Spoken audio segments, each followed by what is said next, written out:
তাই এখনও ওর বাবা এখনও আসেনি। হ্যাঁ, আর আমার মানে আজকে আমার এই জন্যই ভালো লাগছে বেশি যে আমার কাজ কমপ্লিট হয়ে গেছে।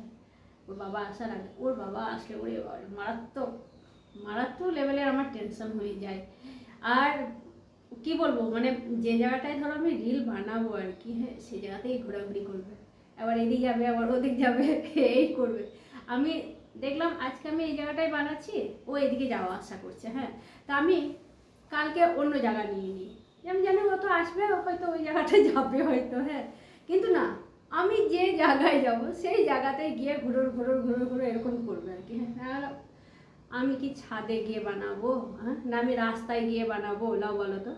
তো আমি যখনই বলি ওকে এই কথাটা, তোকে বানাতে কে বলেছে, আমি তো তোকে বানাতে বলিনি, তুই বানাস কিসের জন্য, তুই দেখতে পাস না শুধু, তাই বলবো। এই হয় আমাদের ঝগড়া, বুঝলো তো, মারপিট পর্যন্ত চলে যায় আমাদের, মানে নেক্সট লেভেলের ঝগড়া হয়, মারপিট, দুমাদুম যে যা পারলো আর কি দিল আর কি। হ্যাঁ, ঘেমে গেছি। আর আসার প্রায় এখনো আধ ঘন্টা 1 ঘন্টা আছে সময় আর কি। হ্যাঁ, কখনো 6টাতেও আসে, কখনো 5:30টাতেও আসছে আর কি, তার জন্য এখন বেশ ভালো লাগছে। এখন চলো 1 কাপ চা বানিয়ে খাবো।